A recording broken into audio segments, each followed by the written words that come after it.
ఏంటి వీడు ఇక్కడ నీళ్ళు పట్టుకుంటున్నారు అని చూసావా? అదే మన తిరుమల వెళ్ళే కదా. అలా అలిపిరి ద్వారా వెళ్ళాము. అలిపిరి ద్వారా వెళ్ళి ఇక్కడ ఒక దండం పెట్టుకోసుకొని ఇంకా స్టార్ట్ అయిపోయాము. తిరుమల తిరుపతి గోవిందా గోవిందా అనుకుంటూ నేను మా ఫ్రెండ్ అయితే ఆనందంగా అలా ఎక్కేసాం 500 మెట్లలాగా. ఇక గాలిగోపురం దగ్గర రాగానే ఏదో తెలియని ఫీలింగ్. సో కొండ అయితే ఎక్కేసామరా అని ఇక స్టార్ట్ అయిపోయాం అందరినీ కలిపేసుకొని. ఇక రెంట్రా పోదాం జరుగుతూ ఉంటుందని.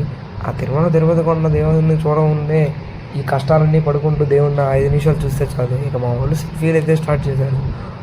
గిట్టోలు దిగుతూ ఉంటారు. నేను ఇలా యానిమల్స్ దగ్గరికి వెళ్ళి అలా కొంచెం పెట్టాను. పెట్టకూడదని చాలామంది చెప్పారు, అయినా కానీ మనం పెట్టాము. జంకల దగ్గరికి మరీ వచ్చేసాయి. ఇక ఏంటంటే ఈ వాటర్ కొంచెం ముందుకు వచ్చిన తర్వాత ఈ మెట్ల మార్గం దగ్గర వచ్చేటప్పుడు ఉన్నాయి. ఇక్కడ చాలా బాగున్నాయి. ఏందన్నా ఈ వాటర్ పట్టుకుంటూ ఉంటే ఇవి చాలా ప్యూరిటీ అన్నాడు. అందుకని ఇక్కడ చాలా బాగున్నాయి. ఇక మొక్కల పర్వతం దగ్గరికి అయితే వచ్చేసాం. తర్వాత ఇంకా కొంచెం ముందుకు రాగానే ఇంకా అయిపోయింది. మనం మెట్లు అయితే కంప్లీట్ చేసేసాం. ఇదే మనం ఈరోజు ఉన్న బ్లాగ్. నెక్స్ట్ బ్లాగ్లో మిగతా మేము ఎలా దర్శనం చేసుకున్నామని చెప్తాను.